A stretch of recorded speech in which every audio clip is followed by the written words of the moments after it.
Okay, great. So now we begin our debate, our third debate of the evening, Logic Troll versus Kayj. We'll be debating, they'll be debating Doxastic, voluntarism is true. Logic Troll is the affirmative, and Kayj is the negation. Logic Troll, you can start with your 7-minute opener, and I will start your timer whenever you say your first word. Thanks a lot for having me, AR, Coco, Debates. This is a really good thing you guys are doing, and obviously to the judges and my opposition. Your time is really valuable to me, so much love. Hopefully this conversation can be somewhat productive. I think that Kayj and I are on similar terms in good faith, so it should be. I recognize here that the position I'm defending, the idea that we can exercise control over our beliefs, is a minority view in modern academia. The Standard Encyclopedia of Philosophy notes that many philosophers argue against direct doxastic voluntarism. So I concede off the bat that the dominant literature emphasizes the involuntary nature of belief formation. And so I know I'm taking the underdog position here. Yet, I am sincerely compelled by our capacity for conscious, intentional choice, our volition, which seems to shape not only our methodology, but also our beliefs themselves. It's worth noting the asymmetry off the bat here of the burden of proof in this debate. Since I'm affirming that belief is voluntary, I only need to show that there exists at least one belief over which we can exercise our control for my position to stand. And by contrast, my interlocutor must maintain that the much heavier claim that every single belief is involuntary, and one clear counterexample would undermine their position entirely. And so in an attempt to explore the areas of belief which may be voluntary, I'll start by criticizing the involuntarist notion that beliefs are binary in terms of their truth value. I'm proposing that they exist on a spectrum of confidence, which we can deliberately calibrate. Think about an on and off light switch compared to a dimmer. Similar to the dimmer on a light, a belief, rather than being true or false, can be more or less illuminated depending on the attention and method we apply to the evidence. Just as a dimmer light allows you to adjust the intensity of a light, we can adjust the strength of our beliefs through weighing counter evidence and calibrating confidence, in other words, adopting rationality. And by doing so, we steer our beliefs towards what is true. Our volition, our choice, is then what transforms passive cognition into truth-directed belief. So to steelman the involuntarist position, I acknowledge that they are correct in emphasizing that our direct control is not over all beliefs in an absolute sense. Their focus is specifically on doxastic voluntarism, meaning control over the content of beliefs themselves, as opposed to control over the reasoning methods that produce them. And from their perspective, we have indirect influence. We can choose our strategies, decide which evidence to attend to, but ultimately the truth of the belief still escapes our direct manipulation. And even under this charitable interpretation of my opposition, the subtleties of human epistemology show that our choices are at the core of our beliefs. Every method reflects some implicit commitments about what counts as valid evidence and what outcomes are acceptable.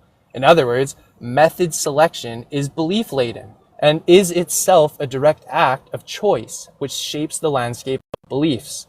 Beliefs that are downstream, therefore, are at least partially under our control. Anti-voluntarists claim that beliefs simply emerge passively from evidence, but this ignores the causal power of choice in shaping which evidence we attend to directly, which premises we accept, and which counter-arguments we weigh. These are all deliberate choices. We choose how to engage with the evidence. We're not merely influencing our beliefs indirectly, we are exercising direct control over them, even if that control is mediated through a rigorous methodology. Belief is not arbitrary, nor is it outside of our influence. Choice and truth assessment are deeply intertwined, and this is what I would call or coin as a term called truth-directed volition. Rational humans aim not merely to produce beliefs, but to produce beliefs that are true. The advancement of academic culture towards the truth as opposed to more dogmatic approaches, illustrates that some choices do not reflect rigorous consideration and reason. We can examine the choices people have made throughout history, some advancing our understanding closer to the truth, and others leading us further away. Scientific discoveries, philosophical insights, and technological innovations frequently emerge from deliberate, belief-laden choices that prioritize careful evaluation and methodological rigor. Conversely, choices made without reflection or critical assessment often result in false beliefs. So our capacity for volition and choice also includes the ability to suspend belief temporarily and to withhold judgment while we gather evidence or evaluate competing arguments. And this demonstrates further autonomy over our cognitive states, and that belief formation is not merely passive. We can deliberately pause, examine evidence, and hold off on accepting a claim until we have engaged in a sufficient reflection, sufficiency also being a belief-laden choice. Consider my premises. If volition impacts methodology, and methodology impacts beliefs, then volition impacts beliefs. Volition does impact methodology, which we both agree to, I'm assuming, and therefore volition impacts beliefs. In granting my interlocutor's most charitable assumptions, the causal chain from volition to belief is still preserved, and the claim that humans can exercise control over at least some beliefs stands firm. Acknowledging indirect control over reasoning methods already entails some direct influence over beliefs. So in conclusion, volition, our conscious, intentional choice, shapes not only these methods we employ, but also the beliefs that emerge from them. Even acknowledging the involuntarist emphasis on direct control, the chain from volition to methodology to belief shows that our choices have a direct epistemic impact. Beliefs are not binary. They exist on a spectrum of confidence that we can calibrate, and our capacity to suspend judgment, evaluate evidence, and mediate our endorsements further illustrates the active role our choice plays in belief formation. History shows that deliberate, belief-laden reasoning moves us closer to the truth, while neglecting this agency leads to error.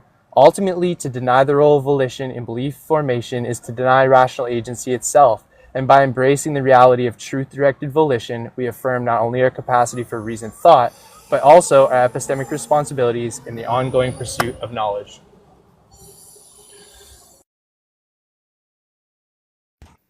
With that, much love. Okay. Hey, thank you. Appreciate it. All right. So now, Kayj, it's your turn for your opener. We'll set the timer whenever you say your first word. Right. Thanks, judges. Thanks, host. I'm sad Coco isn't here. It makes me real depressed. Thanks, everybody watching. Appreciate y'all time. All right, so check it out. It's like this. My opponent in his opening gave me an account of belief that I'm going to accept. Right? And that's to say that beliefs are constituted of truth tracking functions. Right? They're made up of the ability to track truth. They're truth norms. Okay, cool. Glad we set that standard. Now, moving from there, that's just to say that my beliefs are constituted that of what we call content or of reasons. Now, on your view, right, logic, the voluntarist view, the thesis is something like like I have the intentional cognitive control to inform my attitudes towards propositions. Right? In the same way that I have the intentional cognitive control, and when I close my eyes, I can imagine a landscape on a beach. Okay, cool. Well, if that's the thesis, but we agree that beliefs are truth tracking, and we agree then that what it means to say that you have beliefs that are voluntary is to say that they're well, at least I understand them to be an immediate response to reason. And presumably that, since we both agree that beliefs are truth tracking, that type of reason is going to be content related reasons. That's just to say that, reasons for thinking the content is true. Okay, well, then the thesis, I believe that P is identical conceptually to saying that P is true. And if I know that P is true, then I can't take any proposition for which is obviously false on content-related reasons and say that I can choose to will it as true. I don't have direct voluntary control. I cannot, in immediate response to reasons, right, the other type of reasons, which are attitude-related reasons, right, that's just to say that holding the belief that P is in virtue of some desire, utility, or goodness about the belief itself, right? I can't do that, or I shouldn't be able to do that. Meaning, when somebody, if I ask you, is it true that the United States is a U.S. British colony? your answer should be no.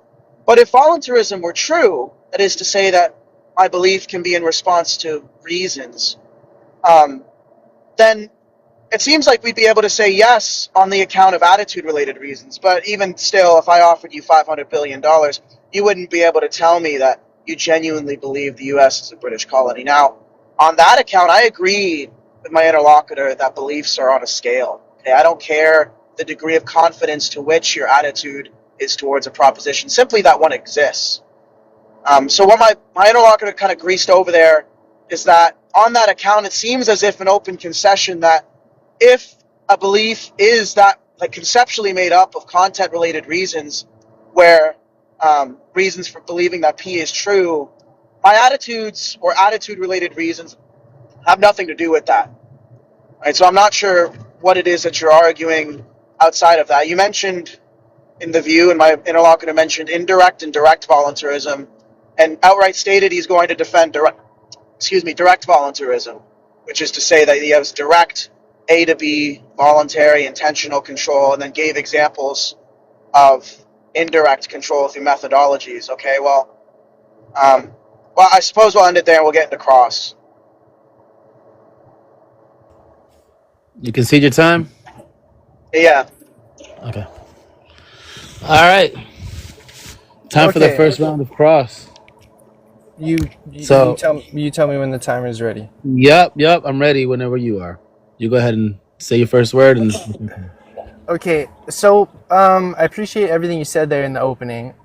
Do you agree with me that our volition impacts our methodology? We can directly impact through our volition, maybe not beliefs, but our methodology. Yep. Okay, and so when you use indirect and direct, and we don't need to get into a semantic dispute, you're not willing to concede in any portion that there may be a direct impact from method to belief? No, I'm not willing to concede from volition to belief. Indirect. I don't want to get into a semantic dispute, but I'm trying to picture, maybe you could come up with a good example too. I'm trying to picture. Sure, here's the example. Yeah, let's hear it. When I say direct, I mean an immediate response in favor of reasons. If you tell me, Kayj, imagine a beach, I can, without any external evidence, without any content or without anything at all, I can just close my eyes and imagine it. It seems as if what you're saying is I should first go out and find a picture of a beach, look at the beach, and then just copy the image in my mind. But the problem I'm having is that although beliefs, like we both agreed, are aimed at truth tracking, our beliefs, like we can define our beliefs, and I agree with you also that our attitudes towards the belief may not necessarily matter. I would say that the definition of belief extends beyond a simple truth tracking mechanism, right? Like when we think of a sunset, the image of a sunset and how true that is, I don't really know what you are claiming to like objectively get at there. Do you understand? Do you understand sort of where so like some beliefs, to make it clear, wouldn't you agree with me that some beliefs, although they're aiming at the truth, are not binary or bimodal? Like there could be a belief about the sunset that isn't necessarily truth apt. No, I take it that I'm an input-output functionalist about belief. I think that beliefs are that which are in response to immediate reason. Or sorry, let's say an action. Sorry, beliefs are in response to reason, where reason is content-related. The question by defining that into the concept of belief then, though? Because like colloquially, you'd have to agree that the word belief isn't really used in that way. No, I think a belief, uttered colloquially, is just an attitude towards any given proposition. Is made up by what they might say is experience. So make the distinction here between the colloquial usage and your usage clear for me, just so I can really wrap my head around it. The colloquial usage doesn't comment on I suppose, how the belief is informed or how the thing is being informed. They just say that it is a thing towards a proposition. Oh, and then on mine, it's I'm obvious. well, I'm confused as to how that's a shortcoming of the use of the phrase. Like, why Well, is we can that? get. Why would you Are you find it asking me to more motivate it? rigorous? Why would it be more rigorous to accept your alternative non-colloquial usage of this word belief that is only in Well, I think it's truth compatible. absence? I Okay. think the only thing my view does is go as far to extend a specific thing. And I motivate that just by using Williams cases, right? The idea, right? If I said this in my opener, if I ask you to imagine something you obviously take to be false on content related reasons, right? The thing on my view, which informs belief, and ask you on mere attitude related reasons to believe. Why couldn't I just decide to suspend belief? I don't know what deciding to suspend belief means. Well, like when you agree that there's a spectrum of beliefs, right? And if we were to choose a belief that is low on the spectrum of my confidence, you I would don't think we choose beliefs. No, I mean out of the set of beliefs I have. I'm just saying out of the set of beliefs I have, let's choose one that is low on my confidence level. Well, I'd be very Yeah. willing to suspend belief, right, on that proposition, and you would agree with that. You're, So, and to that be seems clear, like a choice. okay. So you're That seems positing like a a case. direct choice. Are you positing a case something along the lines of this, where you're saying, if I'm driving on a road late at night, Time? Yeah, Is that yeah, time? that is time. You Okay. can finish your last sentence, Cage, unless you have a no, clarification. it's fine. That was my question period, so I'd rather just go Well, into I'm his going to cross. expand on it in the cross anyway. So I guess you start the Okay, cross great. now. Okay, Um, great. So, well, yeah, you if can you, start. if what you're asking me is something like if I'm driving on a road late at night and there's a sign, a road sign in the distance. And as I come towards it, I can't quite make it out from where I am, but as I get towards it, I start to see familiar things, but right before I can make an apt judgment, all else being equal, there's equal evidence in favor of P and not P. You're saying there's seemingly a choice that I can be made there. Yeah, I am saying that. Yes. Okay, well, clearly if I'm driving on a road late at night, right, and my seemings are insufficient to levy judgment in of themselves, what I'm going to do is index it to my prior happenstances. I would say, oh, it's most likely this, it's most likely that. I don't think that an average person would withstand judgment in such a case. They would levy the judgment that the road sign is a stop sign, and they'd tell reasons why. I've driven on this road before. I've this type of road. It would make sense that this is here. They're just going to index it to, I suppose, what is their causal history. And just so I understand, when I asked you, do you take it to be the case that somebody can reasonably affirm the proposition that they believe the U.S. is a British colony in lieu of attitude-related reasons is one that's tenable? Do you think that view is tenable?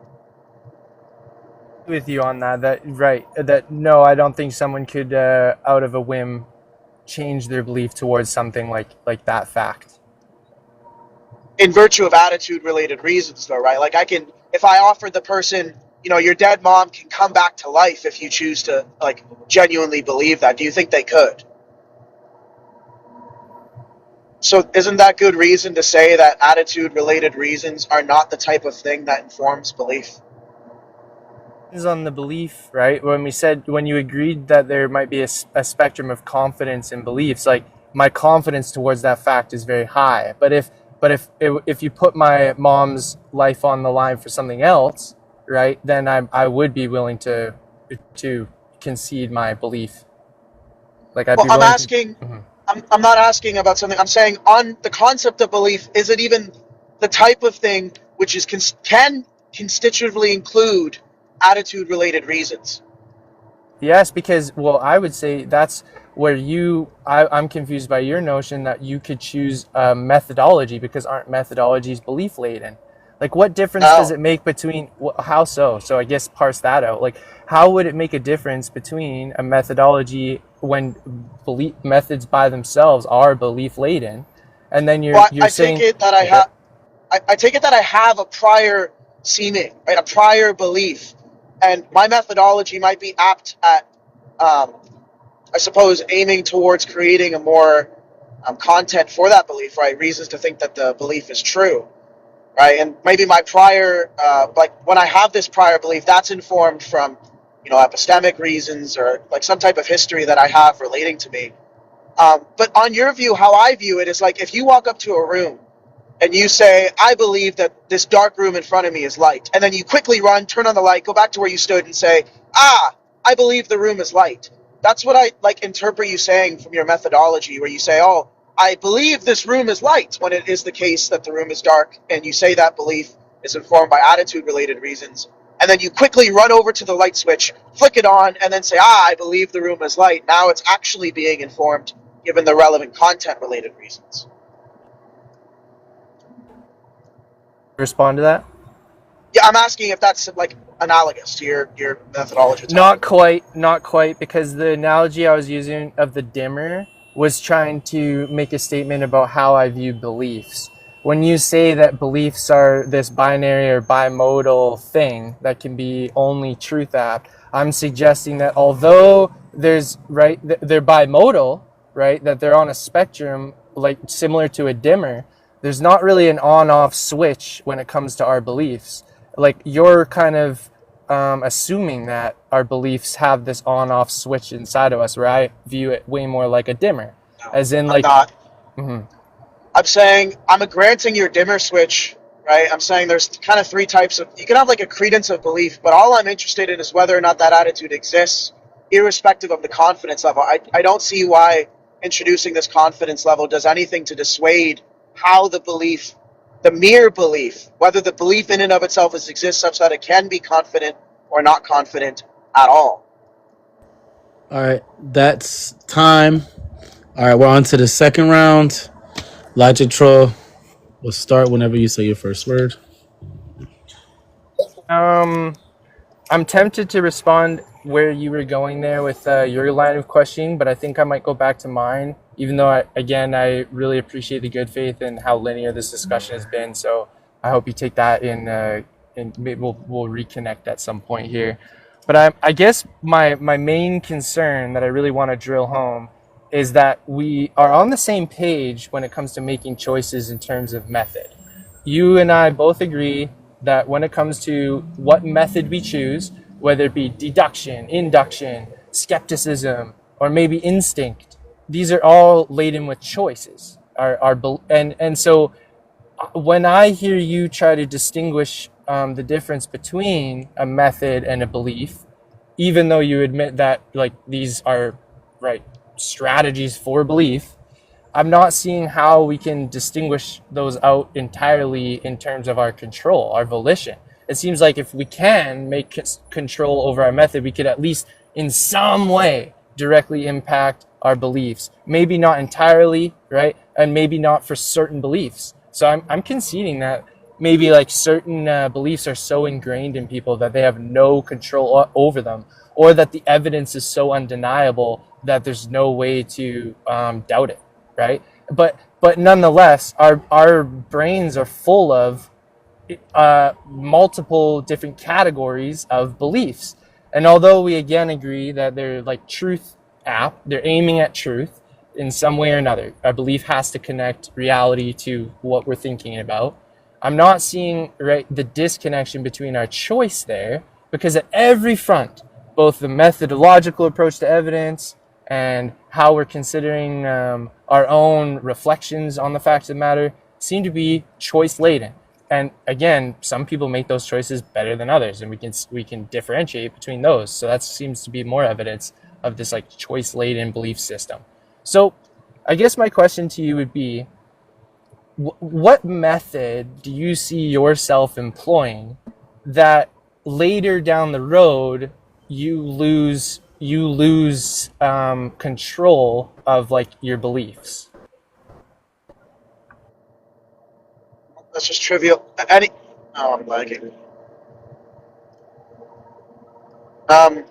Any method would make it such that I don't have direct voluntarism. I'm really curious. It sounds like you're arguing for indirect voluntarism, which is not the burden. The burden is that you have Well, direct no, I guess voluntarism. there's a bit of a semantic issue here with the concept of direct and indirect, and I will grant you even the majority of direct impact, but I'm not seeing how you could flesh out absolute falsifiability. It seems like you might be begging the question or defining out. Here's a good question for you.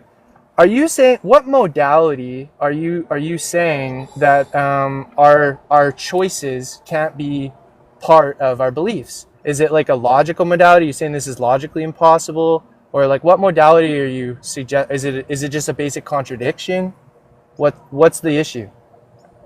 Well, the contradiction would be, as I laid out earlier, if you take it, and I'm confused because you take it to be the case that beliefs are informed by content-related reasons such that they're truth tracking. So what the contradiction would be, which I'm not sure what's confusing here, is that if you take it that beliefs are informed by attitude-related reasons, even trivially, if you give a case for which there is a exhaustive amount of evidence such that the content-related reasons indicate that the belief towards this proposition would be unwarranted. I'm lost. I've lost you now. I'm not trying to be rude. I want to track where I can tell this is important. So go a Okay, little slower. what you're arguing for, Yeah, sorry. what you're arguing for is indirect voluntarism, which is to say that I need to go get something, or I need to go get reason for believing that it's true content-wise prior to affirming genuinely that P is true. I need to go out and do some methodology in the world to gather the content such that I believe P is true. And what I'm saying to you is that a voluntarist, in the way that we agreed, is not that person. That voluntarist says, I don't need a methodology such that I can affirm the content, such that I have reason to think the content is true and therefore believe it. If I can reclaim my time just quickly, sorry to cut you off, Kayj. You're doing a really good job there, and I was the one who told you to slow down. And I only have 10 seconds left, so that was probably pointless anyways. But doesn't it seem as though those methods aren't necessarily from the like you? I lost my train of thought a little bit. You could finish the question and the Kayj could answer.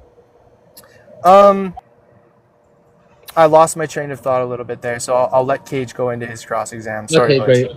So we're on the second round of the cross. Go ahead, Kayj. Whenever you say first word. I want to be very, very clear that I'm not trying to beg the question. So, on my account of belief, I take belief or doxastic attitude to just be, or doxastic state, right, to just be an attitude towards the proposition. I don't think that beliefs are propositional. So, when you say beliefs are bimodal, what I interpret you saying is that I have some degree of confidence in belief, which is fine. I don't have a problem with that. I think people use that in folk language all the time. What I have a problem with is when somebody says, or when we're presented with a case where all else equal, if doxastic voluntarism were true, then I should be able to, in immediate response to reason, change the attitude I have towards a belief. But if it's the case that all else equal, content-related reasons are symmetrical, but there exists an attitude-related reason, like desiring your dead mom to come back to life, desiring $500 billion, then that would tip the scales if voluntarism is true, such that you can change the attitude that the U.S. is a British colony from false to true. It's not the case that we can do that, even given attitude-related reasons, which is just motivation to say that on belief accounts, it's more so motivated to say that they're only informed by content-related reasons. And I think you agree with me, Logic, and tell me if I'm wrong. This is not rhetorical. When you say that I have original belief, and then I go out in the world and I do some methodology, and the content of that methodology affirms my belief. Now, my question more aptly is, if the methodology that I embark on after having this belief says that the content of my belief is false, do you take it that I can still hold the content of my belief as true, all else equal?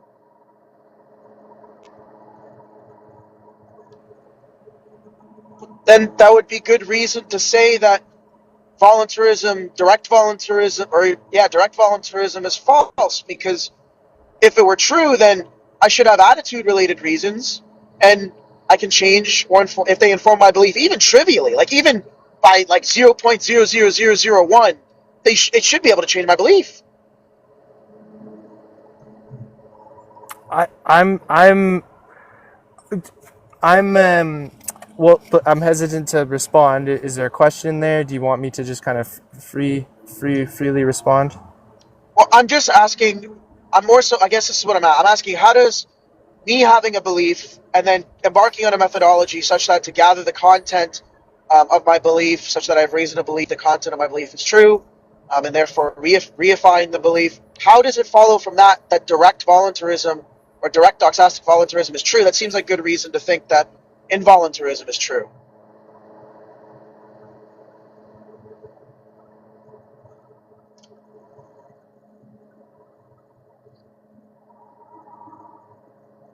I was muted there. Sorry, I was talking to my muted mic. I think it has to do with the fact that you've started with belief rather than methodology. So when you say you have a belief, you start with a belief, and then you employ a method to assess the truth aptness of that belief.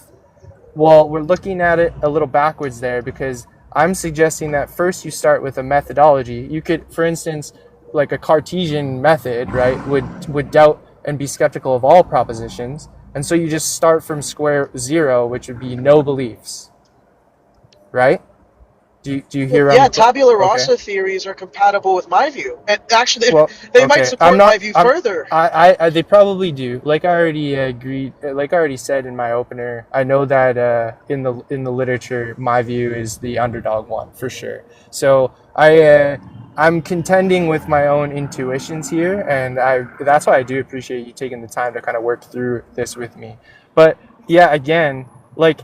If we were to start with a method that doubts all belief, and that seems to take into the consideration the belief that we value doubting, or if you wanted to say any method that's truth apt, it seems like the belief there that we're starting with is that the truth is somehow valuable, right?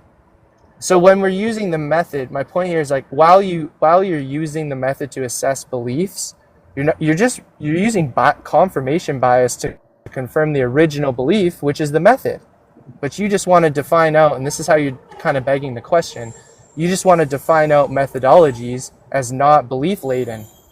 And I don't understand why that's No, you define them as choice laden, which I agreed to. I do think that the way I choose to measure this object, what object I choose, the survey sample I choose, those are all choices, but those aren't informing my belief. The content being true, right, and my exposure to it informs my belief.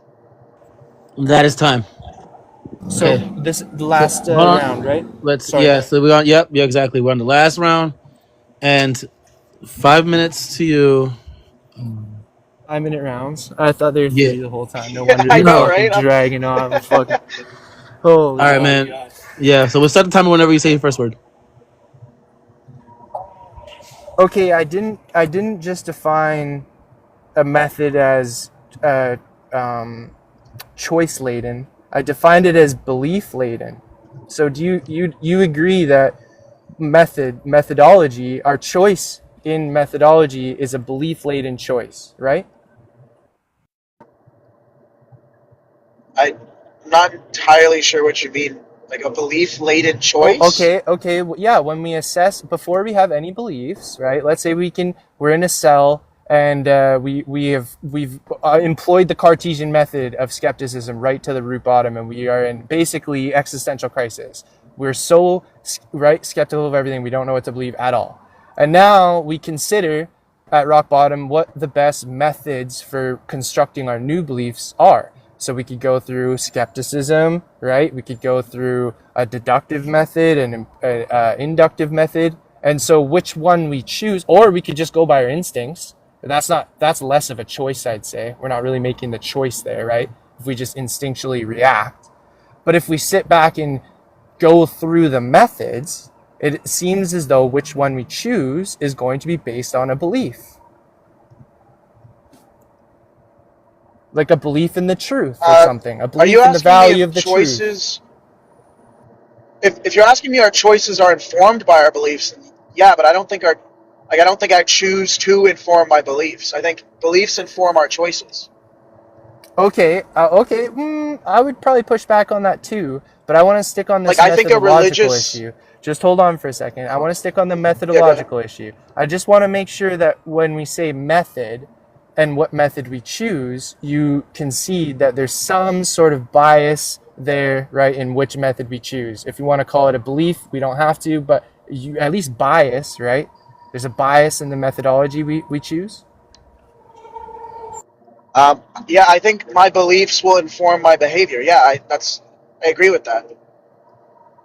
You know, because methodologies aren't necessarily like behavioral, Well, right? no, I'm saying, like, my belief, if I believe that God exists, I'm going to embark on a journey that which is favorable to that conclusion if I'm a motivated reasoner. But if I'm not a motivated reasoner, which I don't think deductive logic or prop Right. logic or anything like that That's favors, right. then That's no, right. I'm not. That's right. Well, but deductive logic still favors some notion of belief, right? For instance, the belief that the truth is valuable. Yeah, but epistemic norms favor my hypothesis that, because if it was the case that we could, in immediate response to attitude-related reasons, change our beliefs, then epistemic norms are just going to be violated left and right because I don't care about truth. But we do care about truth, and epistemic norms do exist. Everyone does. That was my point about history, right? No, Well, but you do. I know, like you and I are biased though, because we exist in the academic community and we love discourse, but not everyone does. And furthermore, there's lots of dogmatic, institutionalized people, right, who come on and think that their approach is the actual academic one, and they have no room in their heart for perceiving truth through a deductive lens like you do. Are you saying that the resistance to change beliefs favors a voluntarist conclusion? Say the first part again. A resistance to change beliefs favors a voluntarist conclusion. A resistance to change Yeah, beliefs. like, because if I tell a racist man in South Kentucky or South Kansas or Kansas in general, I see what you're saying. right, I say, hey, I see what you're saying. Yes. Yes. Well, I actually take it that it's probability raising on my view, because they might actually have the desire to be a good person and to be inclusive and change, but they can't get rid of these racist commitments they have because of their content-related reasons. To the spectrum of confidence, right? And how certain beliefs have been, like, I already admitted that maybe a psychopath and his beliefs can't be changed. And he literally cannot make the choice to change his racism or whatever. I've already conceded that. But if you were to say, what's your favorite ice cream flavor? And I put in front of you a bunch and you sit back and consider it, right? And then I test the limits of your belief. We can see that most people don't hold their beliefs in this binary system, and they cross over their commitments, and beliefs in terms of the colloquial usage is really widespread. I don't know how to really adapt the academic perspective because it would make me deterministic in my thinking. I would have no freedom of choice over what I believe. And that is time. Okay, and then on to Kayj's final cross-examination. Okay, I suppose I really want to. I think I've hammered pretty hard on the content-related reasons and the inform your belief, but we agree that attitude-related reasons aren't a factor in making, informing belief, and it's content-related. Content is reason for thinking the proposition is true, which is divorced from my attitudes. What it means to have intentional control might be is sometimes entirely a result of my attitudes, right? I desire to imagine. If I may interrupt, do you mind if I interrupt for Yeah, go clarification ahead. there? I'm sorry, it's your time, bro. I do think that there's a bit of problems with what you just said about, right, like how the attitude and the content. So the content, I'm making the claim that because of the limitations of method, the content is still attitude laden. You cannot separate out attitudes and content like you are doing. This dichotomy. Reasons,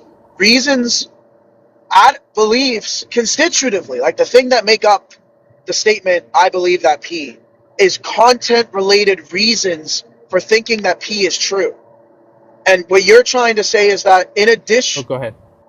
but what you're trying to say as a voluntarist, a direct voluntarist, is saying, no, it's not just content-related reasons for thinking that P is true, but also attitude-related reasons for if P were true, I'd desire it, it'd be useful, or it would be good. Like, right? Like that's the second commitment you're adding on. Because if you're just agreeing with me that it's just content-related reasons, then you're not a voluntarist. At least a direct voluntarist. I'm having problems with how we get to the content without some bias method that employs a attitude. In order to gather content through any rational methodology, there seems to be an attitude involved, mainly towards the truth.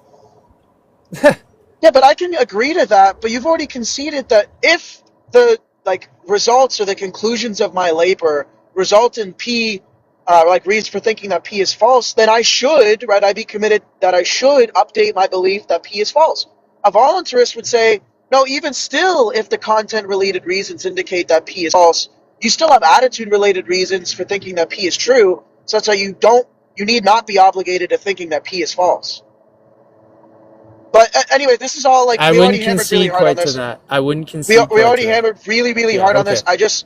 But I want to know, you affirm that I have the intentional control, right? The deliberate control of my beliefs, right? Or at least one of my beliefs. Yes. But you For agree that instance, I could give a good example. How much yeah, I please. love myself. I'm in complete control of those thoughts. You're in control of which emotion? Well, I'm not sure how that. I take a belief to be an attitude towards a proposition. I take love to be a non-doxastic attitude, which is just to say I don't think it's an attitude towards any proposition. How what about an attitude, like what if I change it from love to how much I like myself, or how much I value myself as a person, something like that? I think you'd just be reporting on your preferences psychologically, not attitudes towards a proposition. There might be okay, if what I if was I went super all the way charitable, I to might how think there's rational I was? implications. What if I went all the way to how rational I was? Like my attitude towards how rational of a thinker How I am. rational you are, or Yeah. well, the My proposition belief would be about myself. Logic Troll is a rational thinker. Yes. Right, the proposition would be Logic Troll is a rational thinker, or something like that. Well, presumably you'd have content-related reasons for believing it, and not just your attitudes. Separate those two out in anyways, terms of that belief. well, in terms of that belief, if you were a rational thinker, there'd be clear instances, right, for reasons for believing that P is true, whether it's your prior behavior, whether it's your prior behavior being the best one I can articulate right now. If you had attitude, Hinges on how rational I actually am, bro. So if I'm not rational to begin with, how am I going to assess any of that content? Reasons for thinking that P is true would imply that the statement "I believe that P" is identical to saying that I take it that P is true. Yes. But if you agree to that logic, then you're not committed. Then you would be against people who think that attitude-related reasons are factors in doxastic calculations, because then the statement "I take it that I believe in P" is not conceptually identical to P being true. Or I take it that P is true. Sorry. And that's time. We're moving on to closers. Logic Troll. We'll start your timer whenever you say your first word. I'm not going to be that 3 long. minutes. Anyways. 3 Okay, minutes. 3 minutes. Thank God. You don't have to use the whole 3 minutes. I know. And I know probably the chat and the panel is lingering on. You guys have done a lot of debates and you have a lot upcoming. So I just want to make it clear here that for the most part, this was very good faith. We butted heads a little bit on semantics. But in turn, we made a lot of ground on conceding each other on how much we agree with each other here. But really drilling home the point that I do think we have voluntary control and choice over our beliefs. Maybe not all of them. Certainly not all of them, right? There are some, especially for some people, that are out of their control. But beliefs are a wide-ranging category, the category of beliefs. And so not trying to get too bogged down into the semantics of what a belief is, I think we had a really good discussion in terms of Doxastic voluntarism. And ultimately, I did concede, I'm in the underdog position here. All of the literature I read was basically against my position. So trying to coin a new term, come up with an argument here was a challenge for me. And you taught me a lot throughout this, Kayj. I think the attitude versus content distinction was not one that I studied in my references. So that caught me off guard a little bit there. And what a wonderful discussion. Props to the host. Thank you, Coco. Thank you, AR. Day of debates. Much love. Logic Troll out. Appreciate it. All right. On to Kayj's closer. Go ahead, Kayj. Came into this debate with so much rhetorical jabs planned, but then he was so kind. So look, I'll be concise. Thank you, host. Thank you, judges. Thank you, Logic. I appreciate your time more than you know. But again, it's like this. If voluntarism was true, I'm fine with even granting his opener that at least one of his beliefs he'd have a direct voluntary control over, which is to say that we don't have just pure content-related reasons for belief, but some attitudes. But it's not the case that our attitudes are a factor in doxastic calculations. I motivated that with the whole, bringing your mom back to life and $500 billion view. Still, you can't choose to believe that the U.S. is a British colony, and the reason we can't is because beliefs are constitutively made up of content-related reasons. That is to say, the reasons for believing that P is true. I'm not going to lie, I heard a lot of, we agree that beliefs are truth tracking, which is to say that we can't, they're not just some type of function of our desire, right? There's something greater than that. We agree that a belief is an attitude towards any given proposition. It just seems like a lot of the points, and even the counterpoints about methodologies and forming all of that stuff, I just take it that they're favoring my view as being true. But even still, I appreciate the time, and I appreciate the debate, and thank you, Logic. That's it. Kayj out. Guys. All right, man. And that concludes the debate. So, judges, whoever wants to start, give your critique. I think it's Friction's turn. All right, Friction. Yeah. This is definitely going to be the closest one of the debate so far. I was just as a side remark, I was a little bit unsure. It seemed like at the beginning, Logic Troll was arguing for any sort of doxastic voluntarism, including indirect. That's what I took the methodology point to be in favor of, right? Because we have direct control over methodology, and then a methodology influences or can influence our beliefs, and so we have indirect control over our beliefs. But maybe if someone wants to comment after, if that was the point there, I don't know. And then I guess it took a turn, and the actual disagreement was just over direct voluntarism, and the way that argument seemed to be evolved was into not about that sort of indirect control, but about actually the choice over method is also, because method involves it's belief laden, choice over belief, and if we have direct choice over method, then we have direct choice over belief. That's the way I understood how that changed. I think there was a change, and the disagreement there was Some opening remarks, including the direct distinction, and I guess I should have done a better job at accounting for that, but I did actually in my open remarks make that clear that I was going after direct, but he really honed in on it, so I obviously didn't make that as clear as I should have.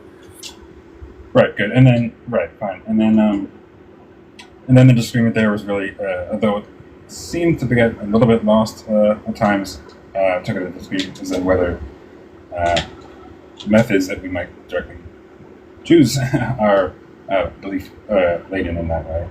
I didn't see much of a great resolution on that, but that seems like an interesting debate on that topic. And then, it seemed to me that some of the examples for discussion weren't that helpful in either way. I mean, I don't know. the examples where it's like, well, you can't seem to choose this particular case to believe otherwise, say that the US is a British colony or whatever. It's not clear, and I think this was pointed out that undermines the voluntarist position, because of course you could think that voluntarism is true, but there's some cases or some people for which a belief like that I'm not going to be able to have control over. But on the other side, the cases where it seemed to me that it was kind of just asserted that, like, well, it's in cases where it's the person's less confident one way or the other, they can sort of by will move themselves to the front of it. But maybe that could have been explored further. Why I think that those cases like that, or maybe try to do it. I'm not sure. And then there was this whole discussion on content versus emotional or other sort of reasons like that. I was a little bit unclear about that in general, because I'm presumably if you think that there's direct voluntary control of your beliefs, then you could do it for any sort of reasons, right? It could be because of the content. It's not quite clear to me why it would have to be these non-content related reasons. But maybe that could have been explored further. Frankly, I'm not actually sure how to judge this, because it was very close to me. I might give it slightly to Kayj overall. I thought some response was a bit more clear, but it was very close. It really picked me away. I'd be surprised if it's a split decision. Okay. Thank you, Friction. All right, Mitch or Flenser, don't jump out at once. Yeah, that was well done, both of you. That was really good. It's like my favorite debate of the night so far, definitely. So on openers, I think I will give that to Logic, just because Kayj, I think you spent a bit of time addressing Logic's opener, and it's it felt like you should have saved. I think you did eventually, like, kind of cut yourself off and say that you will save it. But yeah, some of that just wasn't appropriate for the opener. But that's a nitpick, really. It was both really close. In terms of the cross, Logic, I feel like you completely lost your initial point. Like, as soon as Kayj hit you with the what was it? Let me go. It was like the signpost, right? As you're approaching a signpost, because you were talking about levels of confidence and how you can, because you were arguing for like indirect and direct realism, the methodological, like the choice ladenness of the methods that we pick was pertinent. So when Kayj brought up the signpost and how we'd refer to memory, how we, driving down the road, you see a yellow signpost, you've driven down it before, whatever, you could have said, yeah, but you're choosing, the method that you're, is that the appropriate method? There's going to be some kind of bias towards like the truth there. But instead, then you kind of started to concede. And I feel like that's like progressively through the rounds, you lost your initial point to argue for both indirect and direct. And so, yeah, I mean, really good points throughout. It would just be nitpicking throughout each round, but yeah, I think because of that, because you lost that initial your initial point and then you didn't pick it back up, yeah, I'd give it to Kayj. Okay, thank you, Mitch. That's to both of you. That was definitely the best debate of the evening. Logic, great opening. I mean, really strong framing of the debate. I thought it was, you put a lot of effort into it, and it definitely showed. Kayj, it did seem like you were just kind of responding to that. It didn't seem like there was like a super cohesive thesis that you were going to be forwarding. But then the cross examinations, I think Mitch pointed out, I think a really good example that I think you failed to take advantage of.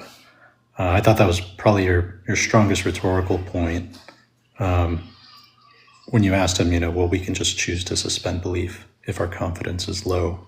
And that seems like a choice. But then, you really kind of let Kayj set the terms of the debate, like really frame it and focus it on what he wanted to focus on. So I think overall it was, I'd have to also give it to Kayj, but it was really, really good. I really, really enjoyed that debate. One thing that I thought Kayj did really effectively was he answered all of the examples that you had and turned them around and talked about how they were actually supporting his view about Doxastic voluntarism. And I thought that was just rhetorically very effective. I think you can nitpick on whether it was true or not, but I thought it was an effective tactic for sure. So yeah, great job, both of you. I appreciate you.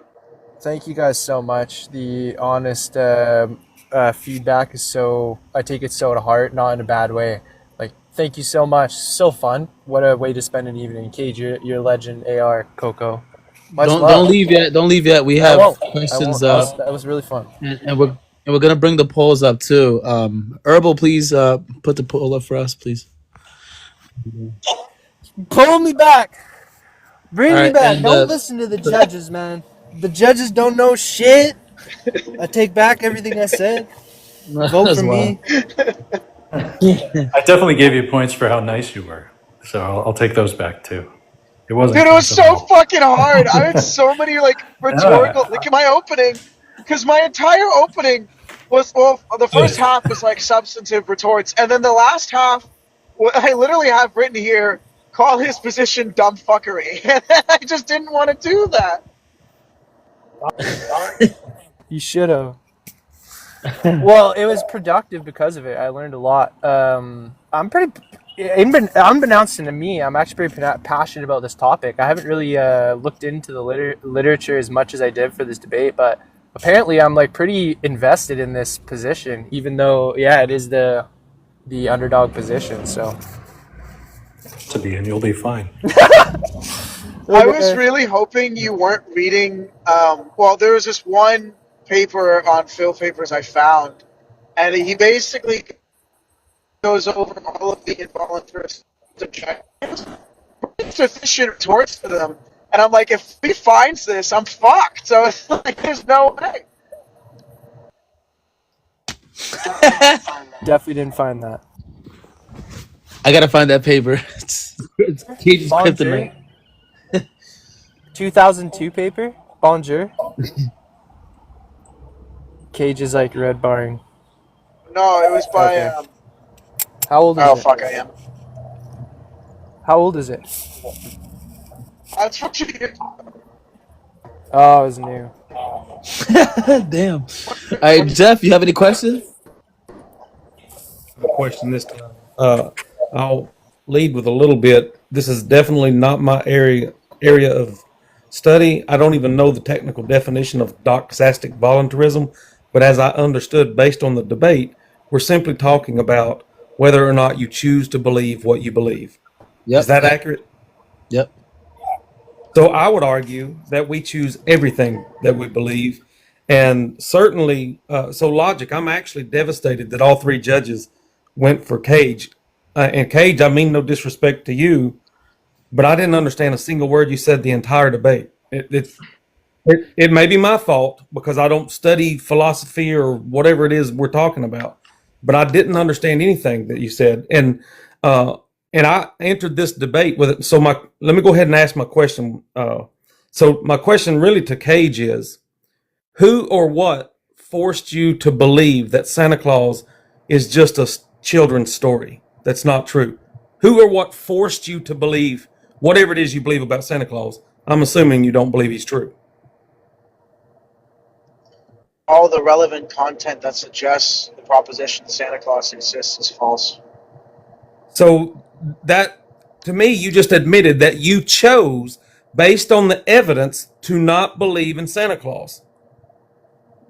The evidence is not my attitude, desire, will. You got wrecked, Kayj.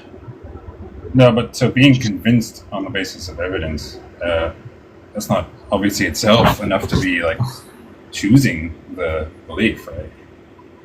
Yes, if I'm it convinced is. the sky's blue. Is it? If You think you you choose review to the get evidence convinced?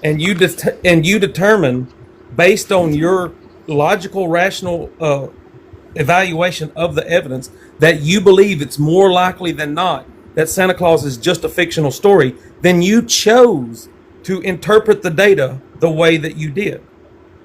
No, It's just agreeing with me, but in longer words. it's not clear that it's you choosing to interpret it that way. You ended up understanding it that way and being convinced one way or the other. But it's another thing that it was a sort of act of will to say, okay, I'm going to decide to believe it, or I'm going to decide not to believe it. It seems to me that's a bit more than just being convinced on the basis of the evidence and the reasoning and so on. So the Yeah, I mean, only way that that your choices are not voluntary is if something controls your mind. Something outside of yourself controls your mind. And I don't think that There's anything things outside that of you ourselves do. controls us. There's things that you do mentally and otherwise that are not by something else controlling your mind, but also not a matter of direct will, right? We do things all the time. We become convinced of things. We end up having certain feelings and experiences, and these are just things that we do, but they're not a matter of direct control. Often, But you can. So people who believe in ridiculous, nonsensical things, they choose to believe in ridiculous, nonsensical things. They choose to not look for the evidence. They choose not to be open-minded. They choose to believe whatever their mama told them to believe, or whatever they were. So even children, when they are raised to believe that Santa Claus is real and their parents trick them and bring out the presents on Christmas morning, when they turn 12 or 13 years old, and one of their friends tell them, hey, you know, Mom, Santa Claus is just a joke, right? And they're like, what? I thought he was real because I trusted my mama. You see, it was a choice that child trusted his mama, and that child was. No, guys, please. Look, we have enough time. Bring him back up, please. No. Bring him back up. I'm sorry, Jeff. I'm sorry. So I mean, I don't have to belabor it. I'm not debating it, but I would argue that all choices are voluntary. Jeff, do you think you could choose to believe in Santa Claus now? So I think that's not even the point. So I choose to base my beliefs on rational, evident things that are hashed out by the evidence. And you know, even Christians will say they choose to believe because they think it's true. But in both cases, both the Christian and the non-Christian is choosing to believe their belief. They're just basing it on different. Wait, that's an identical statement. I said in my argument to say that I believe that P is to say that I think that P is true. You just repeated the same thing. Well, so I believe that both Kayj and Logic believe the same thing. They're just arguing with different words. No. I don't believe either Kayj or Logic believes that something outside of themselves forces them to believe anything. Okay. Do you have any I more was questions? Yeah. No, that's all. Much love, Jeff. Okay, thank you, Jeff. Appreciate. All right, bring it up, Sage. But wait, where's Sage? Okay, Sage is next. Mark, you have any questions for Logic Troll or Sage? Hey, what's up? Sorry, So I just have a Wait, couple. no, hold on. I just have a couple. Hold on. Oh, go ahead. Wait. Mark is next. Hold on, wait. But Mark, what you said? I'm just waiting. Until. Can we just bring you down because we need room for like. Can we bring you down because we need room for like the guests that want to ask questions? I'm sorry. All right, go ahead, Sage. Comments for the debaters. So, Logic, in your opening, you said that all you would have to do in order to win the debate is to provide one example of a belief that was chosen, and then throughout the debate, after giving yourself that path to winning, you never gave an example. So I think that like really hurt you. as far as Kayj, I think you did really well on everything except your opening, which I guess is what happened since you had to change it. You were a little jargon heavy, not as jargon heavy as you usually are, so good job on that, but it was a little difficult for some in the audience to understand what your points were. And that's it. I think it was Flenser that said that Kayj did a really good job of when I provided an example, basically like turning it around on me. But yeah, I had some room there to really drive home like a great example, and I probably fell short in that. But I did provide a few, and yeah, Kayj was just able to turn around. I also liked what Mitch said about I dropped the ball on the sign example. I could have responded to that with my argument. So yeah, the examples were poorly handled on my end. Lots of examples were given. It's just Kayj handled them. Like a wealth of literature. It wasn't fucking hard to find all of the sort of objections or arguments he'd make, and then like 17 objections from 17 people from 17 times on how that view is false, stupid, and shouldn't be listened to. All right, so Kevin, do you have a question? Yeah, I'm just coming in there, and thanks for having me up. My name is Kevin. Do you have a question for the interlocutors that debated? I think are we all Christians here? No, sorry. This is a debate, and we're asking. Guests are coming up to ask questions on the debate that just happened. Okay, so sorry. My God, he just had questions. that was the mods, man. Christian here, right? Oh my God. Anyways, all right. The next debate, man. To Detroyer, on the views or motivations that I gave, do you find them vague or unclear on how they support an involuntarist position?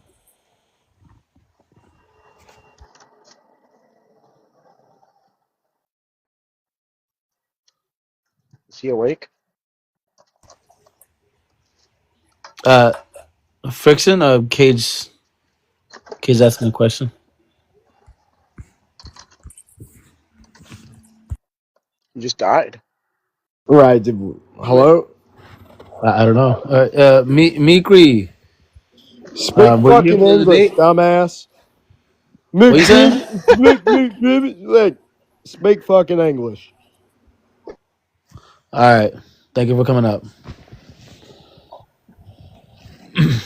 That's certainly interesting comment. When does the next debate start? You're late. I know. I was fighting heaven and hell to get here.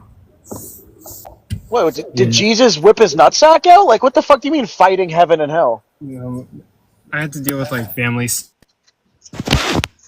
The next okay, debate is with the next debate is with Placide and Mark Allen. Stop calling him that. It doesn't even roll off the tongue nicely. Is it Saul? Do I say Saul?